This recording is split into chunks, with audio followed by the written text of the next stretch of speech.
जय दोस्तों, नमस्कार, आदाब, सत श्री अकाल। मैं दानिश महाजन प्रोग्राम बदलता दौर में आपका स्वागत करता हूं।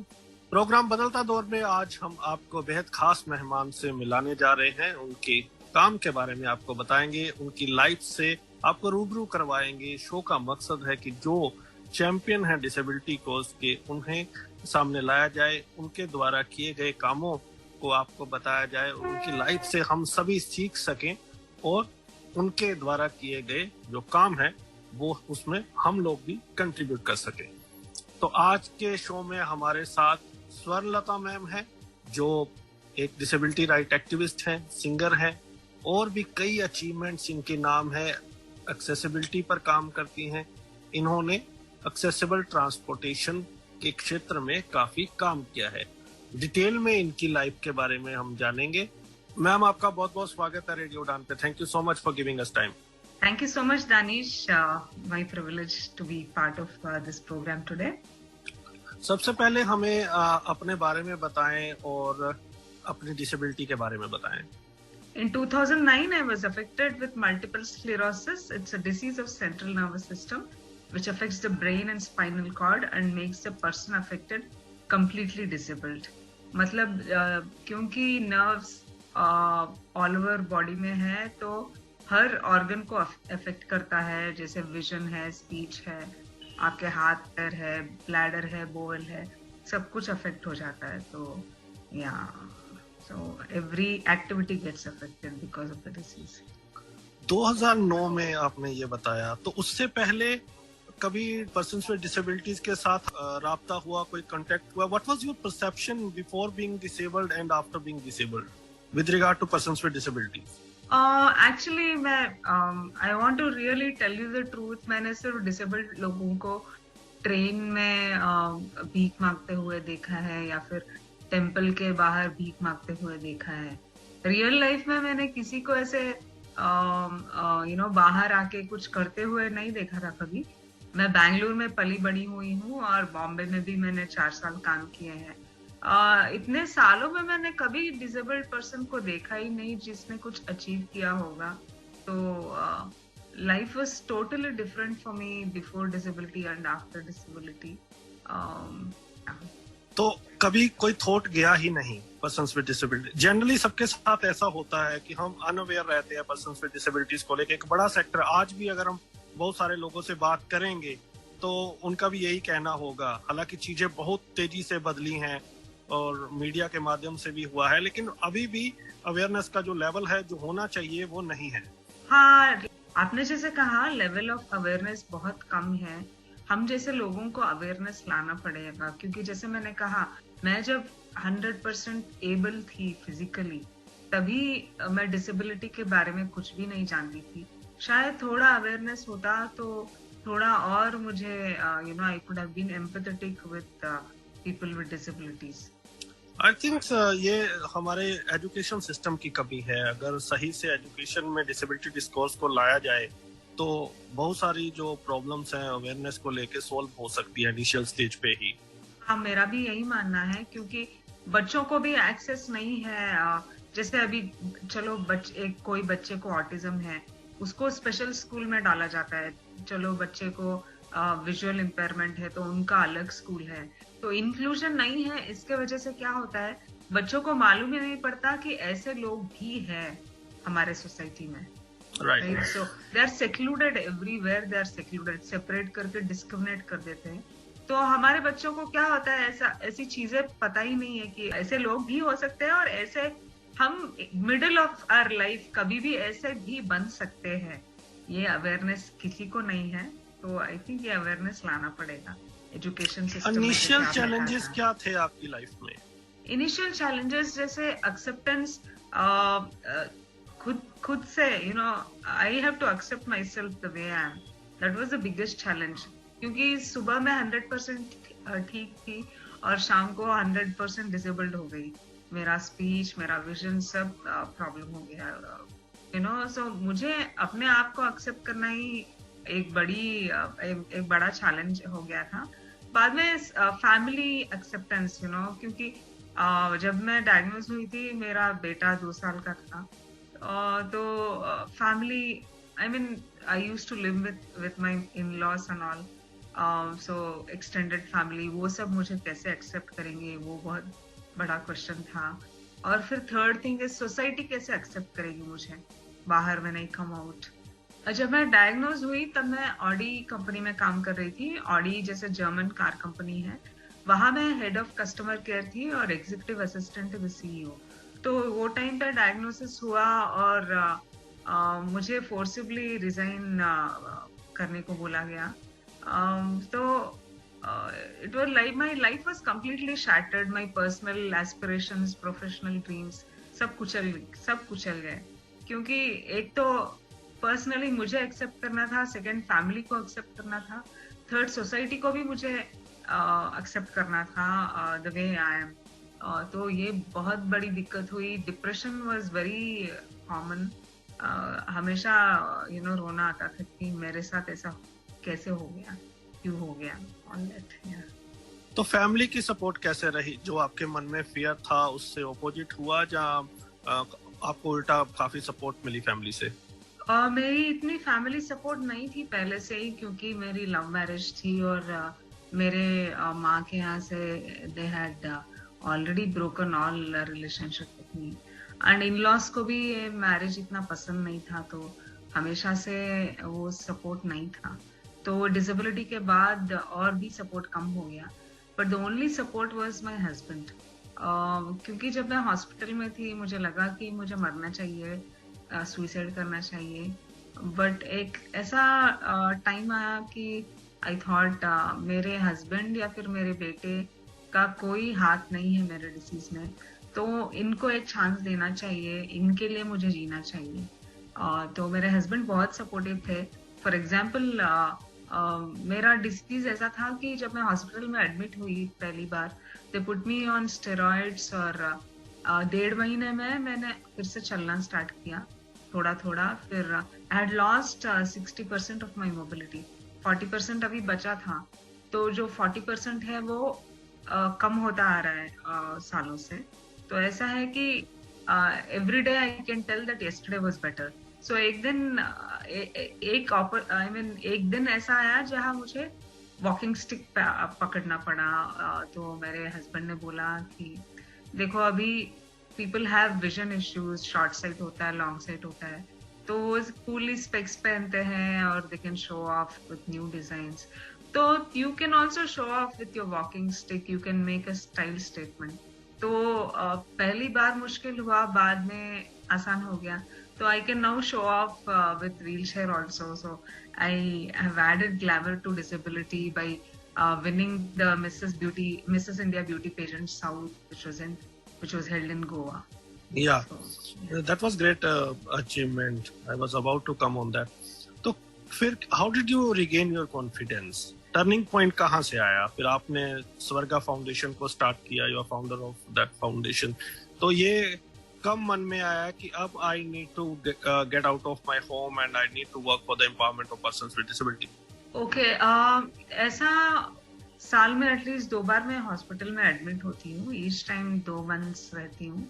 तो वो टाइम पे मुझे बहुत पेशेंट्स से मिलने का अपॉर्चुनिटी मिलता है. तब मैंने देखा कि मैं कितनी प्रिविलेज्ड हूँ, क्योंकि वहाँ पे जो बच्चे थे उनको भी यही बीमारी थी. उनकी लाइफ शुरू होने से पहले ही खत्म होने को आ रही है. बट मैं एक स्टेज पे हूँ जहाँ पे मैंने इतना देखा है. स्कूल, कॉलेज, फ्रेंड्स, एम्प्लॉयमेंट, पैसा, शादी, बच्चे, सब कुछ देखा. इन्होंने कुछ नहीं देखा. तो मुझे लगा मैं इतनी प्रिविलेज्ड हूँ, तो मेरे education, experience, intelligence, skill, talent, ये सब लेके मुझे कुछ तो करना है इन जैसे लोगों के लिए. तो तब मैंने हस्बैंड को फोन किया और बोला कि हम कुछ स्टार्ट करते हैं. मुझे पता नहीं क्या करना है. इनिशियली हम काउंसलिंग करेंगे, बाद में देखते हैं how it evolves organically. So that's how we started Swarga foundation. So ये आइडियाज सभी हॉस्पिटल से आए मुझे. तो what was the reaction of your husband? He said तुम जो भी कहो हम साथ में करेंगे. When did you establish Swarga Foundation? We started Swarga Foundation in October 2014.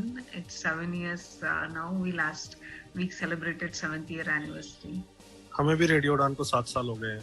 Oh, wow, nice. Very nice. Congratulations. Yeah, thank you. तो आपने ये फाउंडेशन शुरू की, क्या ऑब्जेक्टिव्स थे और ऑर्गेनाइजेशन रन करने में आपको क्या चैलेंजेस आए?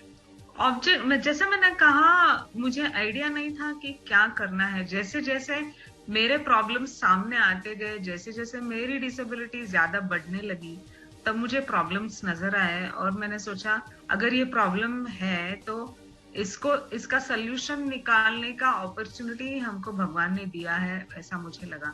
फॉर एग्जाम्पल, एक दिन मुझे मीटिंग जाना था और मैंने कैब बुक किया। कैब वाले ने कहा मैं आपका व्हीलचेयर नहीं रख सकता हूँ अंदर क्योंकि मेरा कार गंदा हो जाएगा। तो मैंने कहा एटलीस्ट ठीक है, अंदर मत रहो, कार के ऊपर तो रख दो लगेज रख के। उसने कहा मैं आपका पोर्टर थोड़े ही हूँ, आपको चाहिए तो आप रखो। मैंने कहा मैं इस हालत में नहीं हूँ रखने के, तो प्लीज हेल्प करो। तो वो ऐसे ही चला गया। तो मुझे इतना रोना आया ना। तो जब मैंने हस्बैंड से डिस्कस किया कि दूसरे लोग क्या करते होंगे ट्रांसपोर्ट के लिए, मतलब कैसे ट्रैवल करते होंगे, तो हमने रिसर्च किया थोड़ा। तो पता चला इतना सोशल लाइफ ही नहीं है, कोई ट्रैवल ही नहीं करता है, घर पे ही बैठे रहते। किसी को अगर बाहर जाना है तो 4 लोगों का हेल्प लेना पड़ता है कार में बिठाने के लिए। तो हमने सोचा कि हम अगर नहीं है ऐसा ट्रांसपोर्ट फैसिलिटी, तो ये गोल्डन अपॉर्चुनिटी है हमको कुछ कर दिखाने की इस फील्ड में। तो हमने तमिलनाडु का first transport taxi service start किया जिसका नाम सारथी है।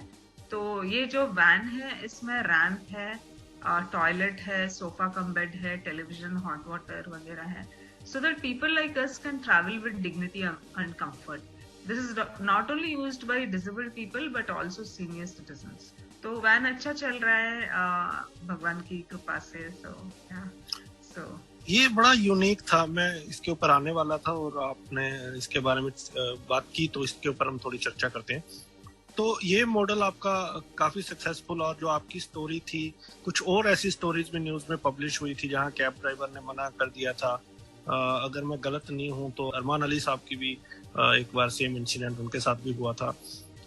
तो इसके बारे में, ये बड़ा चैलेंजिंग था अपने आप में ये ट्रांसपोर्टेशन स्टार्ट करना, एक्सेसिबल कितनी बैंड्स हैं, और ये कैसे, इसके बारे में थोड़ा बताएं, आपने कैसे पॉसिबल किया ये, ताकि बाकी स्टेट्स में भी अगर कोई करना चाहे तो ये वो कर सकता है। इसके बारे में थोड़ा डिटेल में बताएं। इंडिया में क्या है, ये बनाने के लिए हमारे पास प्रोटोटाइप नहीं था। मतलब अगर ऑलरेडी एक प्रोडक्ट है तो उसको कॉपी कर सकते हैं, बट जब हम डिजाइन फेज में थे तभी we didn't have any transport service in India for disabled people. Even Kickstart Cab be later, it came later, although the idea came for us in the beginning, but the biggest challenge was raising funds. क्योंकि ना the van, अगर toilet रखना है, sofa cum bed रखना है, wheelchair भी रखना है, तो उसके लिए बड़ी गाड़ी की जरूरत है और इसके लिए ज्यादा पैसा लगेगा, और मॉडिफिकेशन के लिए भी बहुत ज्यादा पैसा लगेगा। So we spent 10 lakhs on the vehicle and another 8 lakhs on the modification. So raising that fund was very, very challenging. Although a lot of friends helped and we could raise about 15 lakhs and 3 lakhs we put it on our own.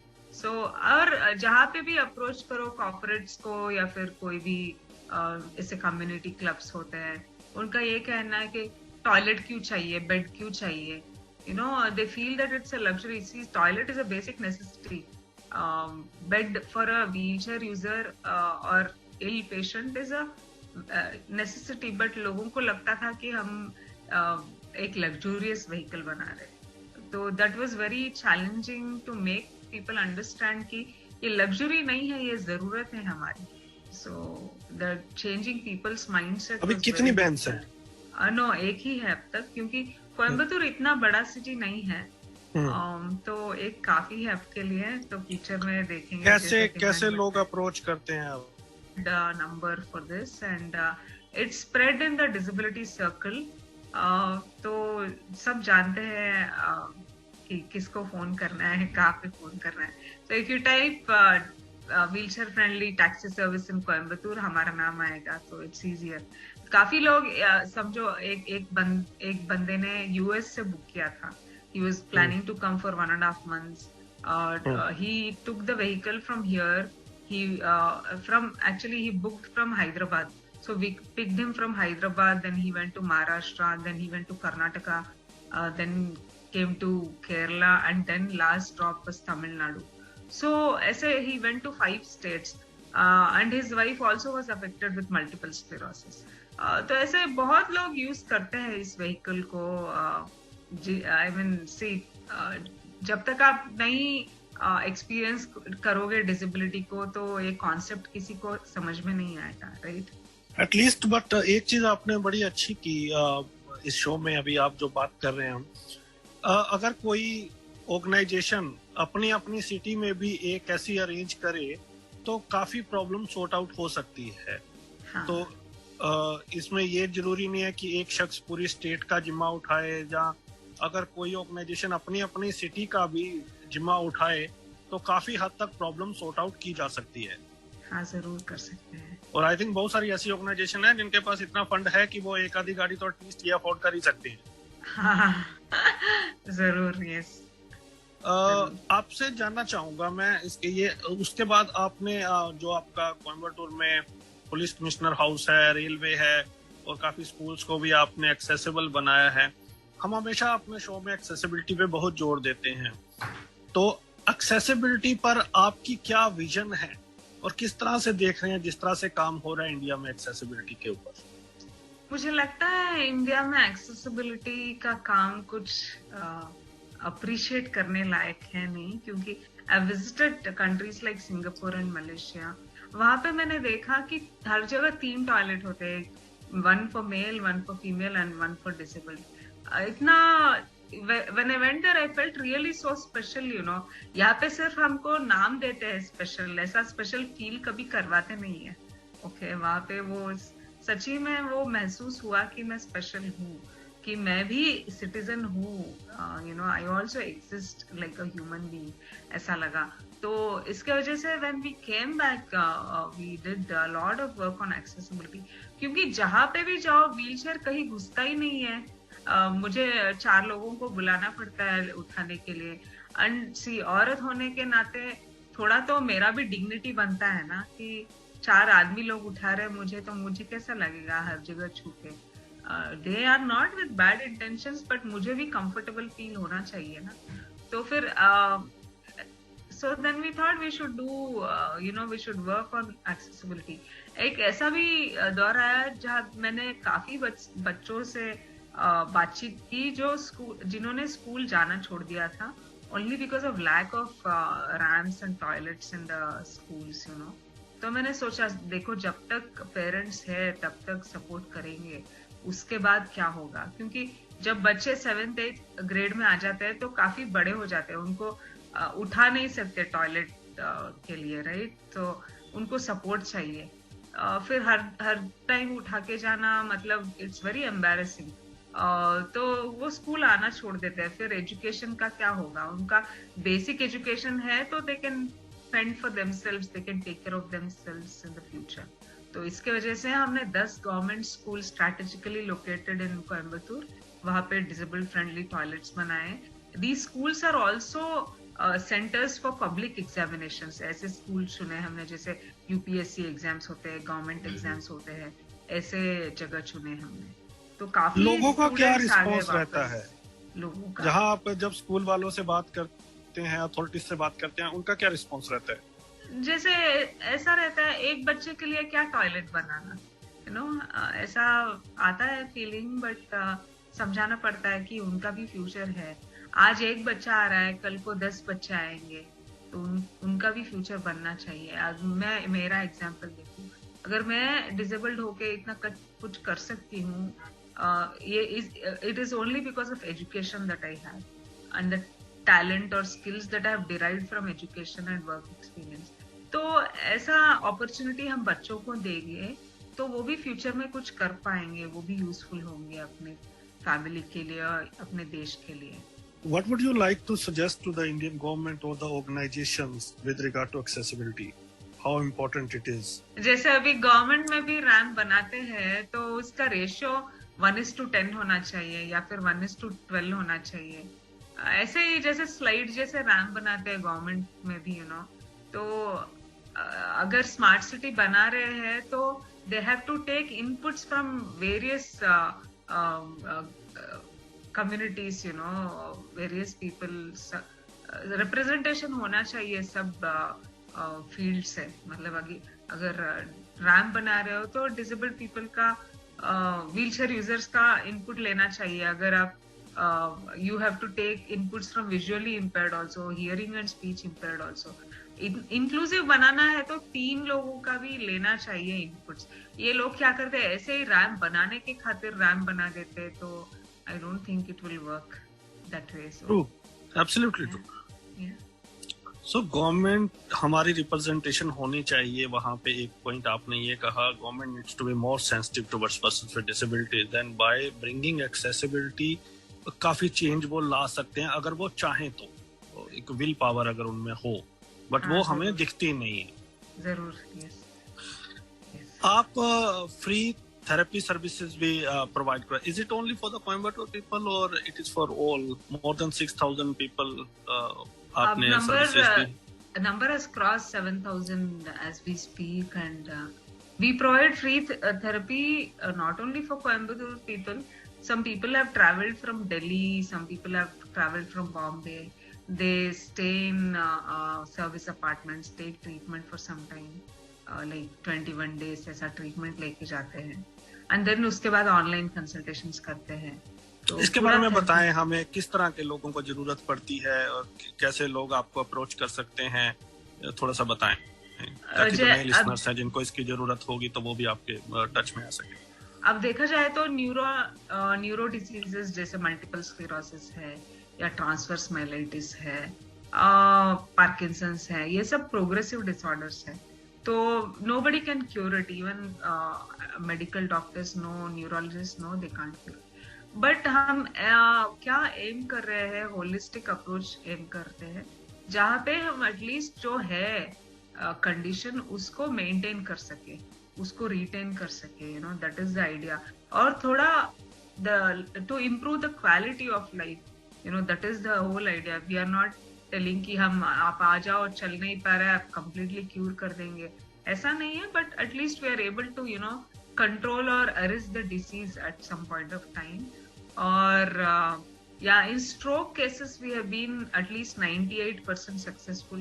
जो लोग आए थे who were not able to speak, they have started to speak, and who are not able to walk, they have started to walk. So that's a great achievement. In terms of stroke, we've seen great improvement, and in others we have definitely seen some quality of life, improvement in quality of. So this center is called Saukhya Pain Rehab Clinic, जहाँ पे हम physiotherapy, Ayurveda और counselling sessions सब free offer करते हैं। अगर patient को लगा कि हम डोनेट कर सकते हैं, so they can sponsor whatever. Some people pay as less as 50 rupees. Physiotherapy costs somewhere between 800 to 1,500 per hour. तो we don't ask, no questions asked. अगर आपको अच्छा लगा आप कराओ। Like for example, one patient took treatment for 8 months, which means he's taken at least treatment worth 50,000. Okay, but we never asked him to pay anything. He was a stroke patient, and we identified him through our fortnightly camps जो organize करते हैं। तो उसके बाद हमारे office के आगे ही उनको सिक्योरिटी का जॉब भी मिला। तो we try to rehabilitate them as much as possible. So this is the goal that we have kept for Saukhya pain rehab clinic. तो आपका एक इवेंट होता है जो एनुअल कैलेंडर आप निकालते हैं, बहुत सारी पर्सनैलिटीज वहां पे पब्लिश होती हैं उस कैलेंडर में, लोगों को इंस्पायर करके, वो क्या है उसके बारे में डिटेल्ड बताएं। तो this calendar is called I am special, and the tagline is I'm not just special, I'm limited edition. तो यहाँ पे क्या करते हैं, every year we come up with a theme, say youth icons है, sports personalities है। so sports personalities में हमने nationals, international level पे जिसने win किया था, Special Olympics में, Paralympics में, उनको feature किया था।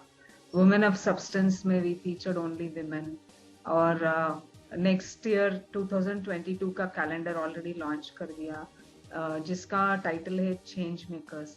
तो we have featured only professionals like doctors, architects. तो ये किस लिए कर रहे हैं? For the two reasons. One, it is a major fund raiser for Swarga Foundation, क्योंकि वहाँ पे हम कॉर्पोरेट ब्रांडिंग करते हैं, and they give it as gifts to their employees or their customers. Second thing is to generate respect and dignity for people with disabilities. क्या होता है, wheel chair पे है तो लोग समझते मैं गा नहीं सकती हूँ, मैं ये काम नहीं कर सकती, वो काम नहीं कर सकती। ऐसा नहीं है। See, we have architects on wheelchair, we have amputees who are doctors. तो लोगों को मालूम होना चाहिए कि आप इम्परफेक्ट होकर भी परफेक्ट हो सकते हो। तो यही लॉजिक है इस कैलेंडर का। So we brought out many such talents out, and it goes on everybody's wall, everybody's desk, and it's kind of inspiring every day morning to see, you know. This is a great idea. ये जो आपने बात की है fund raising के साथ साथ awareness के लिहाज से भी और डिग्निटी के लिहाज से, इट्स वंडरफुल। तो ये आइडियाज कहाँ से आते रहते हैं आपको?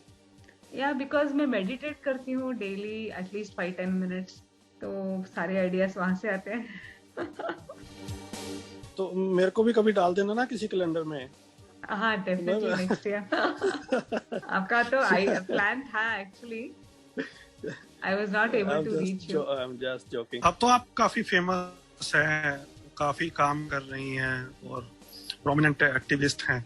इन सब के बाद फैमिली की नेचर में कुछ तब्दीलियां आई, कुछ चेंजेस? ऐसा कुछ नहीं है एक्चुअली। एक इंस्टेंस बताती हूँ जस्ट लास्ट वीक का।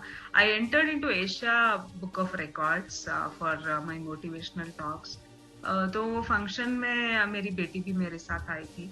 I got a standing ovation for my speech, and जब मैं स्टेज से निकली तो एक बड़ा क्यू खड़ा था मेरे साथ सेल्फी लेने के लिए, मुझे हक करने के लिए, शेक हैंड देने के लिए। तो कार में आने के बाद मैंने ऐसे ही हंसी मजाक में मेरे बेटी से कहा, तुमको कैसा लगता है, do you feel like a celebrities daughter? उसने कहा, मम्मी तुम्हारे साथ फोटो लेने के लिए लोग मुझे पुश कर देते हैं, मुझे कुछ नहीं लगता है।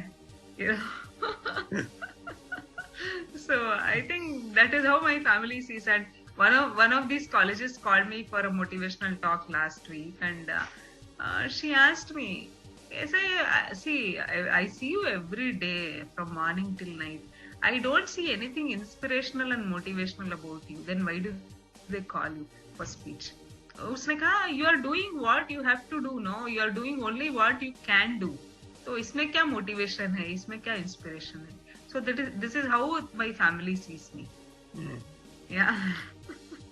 तो आपका क्या रिएक्शन होता है? क्योंकि मुझे लगता है कि जब मेरा ईगो ज्यादा हो जाता है ना, ऐसे लोग चाहिए आजू बाजू में हमारा ईगो ठीक करने के लिए।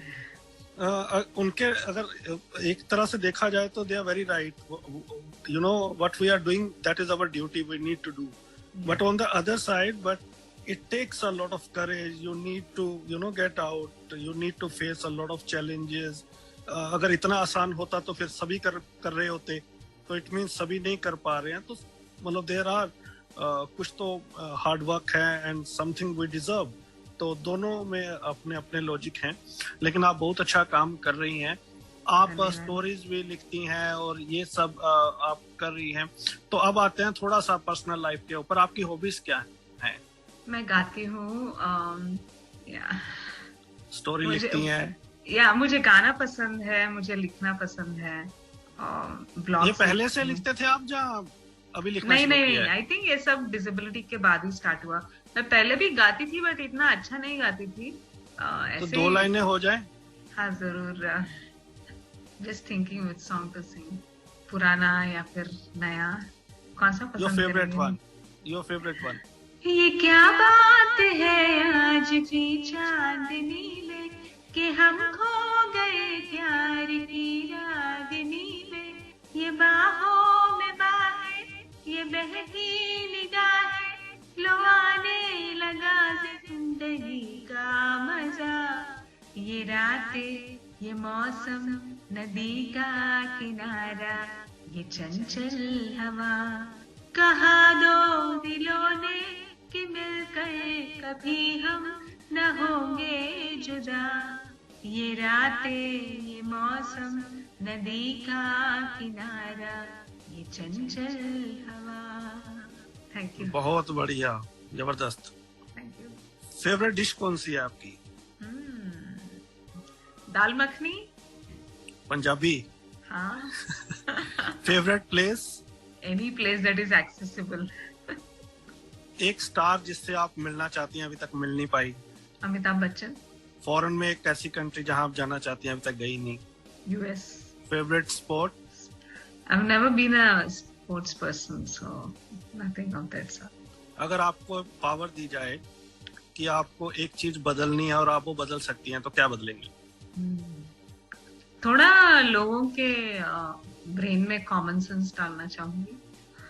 अगर आपको इलेक्शन में खड़ा कर दिया जाए, अभी तो तमिलनाडु में लोगों ने जीतना शुरू कर दिया इलेक्शन, इट्स वेरी गुड, तो ministry of social justice choose करेंगी या as a minister education choose करेंगी? दोनों में से, और क्यों? Social justice definitely, because I think I will, अभी जो काम कर रही हूँ उसका एक्सटेंशन होगा। अभी I am looking at smaller sector of people, then I think I can look at a broader spectrum. Tamil Nadu से लोगों को कम से कम एक चीज सीखनी चाहिए कि वहाँ जितने मेल एक्टिविस्ट हैं उतने ही फीमेल एक्टिविस्ट भी काफी हैं और बहुत अच्छा काम कर रहे हैं, दोनों ही। तो ये क्या आपकी मिट्टी में कुछ ऐसा है या आटे में कुछ ऐसा है? मैं एक्चुअली बैंगलोर में पली बड़ी हुई हूँ। मैं तमिलनाडु में सिर्फ 10 साल से हूँ, बट तमिलनाडु में मैंने क्या देखा है, लोग बहुत इंटेलिजेंट हैं, बहुत रिस्पेक्ट करते हैं लोगों को। I think that makes the difference. लोगों के लिए क्या मैसेज रहेगा आपका? कि सी people call us with different names, like they call us physically challenged, differently abled, divyang, special. But I am here to tell that we are not just special, we are limited edition. Because हम में जितना will power है ना, उसका 1% भी आप common लोगों में नहीं है, वो मैंने देखा है। और फिर मुझे लगता है death, disease and disability do not have any connection. हमारा टाइम जब आएगा हम तभी जाएंगे, तो जब तक है तब तक अच्छा काम करके जाइए। और जितना पैसा कमा रहे हैं, किसके पीछे पड़े हैं हम लोग। अगर मुझे आप 300 बिलियन रुपए भी लेके आओ ना, मैं खुद नहीं चल पाऊँ, तो इतना पैसा लेके क्या करना? We need money to lead a comfortable life, but how much? So you have to prioritise and you should be part of community, be part of community service. ये मुझे I feel this is the message I want to give. आपको जब company में forcefully resign करना पड़ा, अब तो laws है, आप कंपनीज ऐसे नहीं कर सकती, चाहे गवर्नमेंट सेक्टर में और प्राइवेट सेक्टर में, डू यू रिग्रेट और do you feel as a blessing कि उसके कारण आप वहां से हटी तो ये काम आपने शुरू किया? How do you view that? जब मुझे फोर्सफुली रिजाइन करने को बोला गया, तब मुझे बहुत बुरा लगा कि मेरा फ्यूचर क्या होने वाला है। बट अब लगता है, अगर मैं उसी जॉब में रहती कॉर्पोरेट सेक्टर में, तो I would have asked for more money, better designation, तो वो ग्रीड कभी खत्म ही नहीं होता। क्योंकि मैं वहां से वापस आई और मुझे और एक नया वर्ल्ड देखने को मिला, I was able to make a difference. Now I have employed people with disabilities. जहाँ मुझे कहा गया कि मैं कुछ नहीं कर सकती, आज मैंने इतने काम किए। मेरे अवार्ड्स गिनते गिनते लोग थक जाते कि कितने अवार्ड है तुम्हारे पास। तो मुझे लगता है कि whatever happens is for the good, whatever doesn't happen is for the best. True. Right? Yeah. I completely agree. तो आपको काफी अवार्ड्स मिले, गोवा में आपने टाइटल जीता ब्यूटी पेजेंट का, तो वो उस मोमेंट को डिफाइन करें। What was the happiest moment of your life? I had many happiest moments in my life, I think, especially the birth of my daughter. उसका नाम गाना है। She was born after my disease and disability, 2 years after that, in 2011. क्योंकि मन में ऐसा था मेरे कि लड़की ही होगी. In spite of the disease, contraceptive in place, I conceived. तो मुझे लगा कैरी करना चाहिए, क्योंकि back of my mind I knew that it is going to be a girl child. और हम 4 बहनें थी. मेरे पापा मम्मी हमेशा बेटा चाहते थे और नहीं हुआ, इसलिए 4 लड़कियां हैं. तो मैं सेकेंड वन थी. I was always treated like an unwanted child. तो मुझे लगा कि इस बेटी को जन्म देना चाहिए, and I should give that one good life, treat her like a princess, which I was never treated like. So I went ahead and gave birth to her, and I think that was the most happiest moment of my life. And what was the most touchiest moment of your life? I had gone to deliver a motivational talk at one of the colleges in Coimbatore. तो उसके बाद मुझे prize distribution के लिए बुलाया गया. तो one of these Nigerian boys came to collect his prize. It was a cash prize, and वो सीधा मेरे पैर के पर गिर के उसने बोला, मैंने आज तक आपके जैसे लोगों से नहीं मिली. I have never met a person like you, and this prize money has to go to serve underprivileged people, disabled people. So I think that was the most touchiest moment.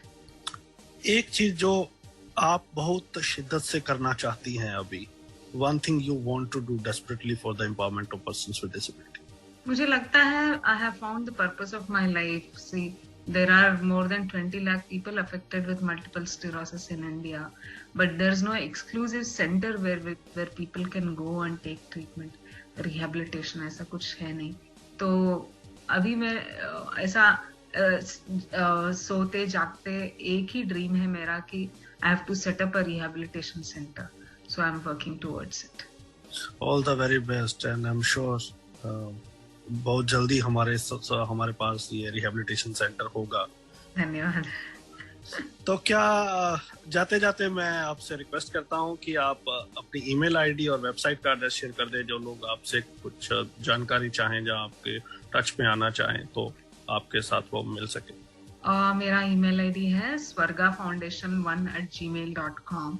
swargafoundation1@gmail.com. Website is www.swargafoundation.org or saukhya-physiotherapy.com. SOWKHYAPHYSIOTHERAPY.com. And you can reach me on Facebook or Instagram. My Instagram ID is jswarnalatha, JSWARNALATHA. So you can reach me there, follow my work. I would love to have more people following my work.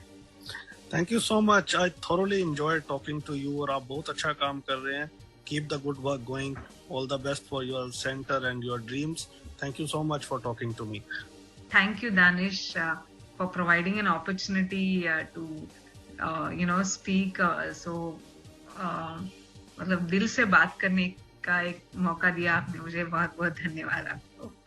तो दोस्तों, आज हमने बात की Swarnlata ma'am से, जो बहुत अच्छा काम कर रही है. और एक चीज मैं आपको चाहूंगा जरूर करें, जैसे वैन वाला आइडिया था इस शो से निकल के आया, तो अगर आप लोग कर सकते हैं या आपकी ऑर्गेनाइजेशन कर सकते हैं, तो एक एक करके अपनी अपनी सिटी में ऐसा जरूर करें, ताकि हम एक एक्सेसिबल ट्रांसपोर्टेशन की ओर बढ़ सके. और बहुत सारे लोग जो ट्रैवल करना चाहते हैं, पर्सन्स विद डिसेबिलिटी जो नहीं कर पाते, वो भी डिग्निटी के साथ ट्रैवल कर पाएं. और तमाम जानकारी आपको इस शो में दी गई है. अगले सप्ताह फिर मिलूंगा किसी और पर्सनैलिटी के साथ, किसी और टॉपिक पर करेंगे बातचीत. इसी तरह सुनते रहिए रेडियो डा.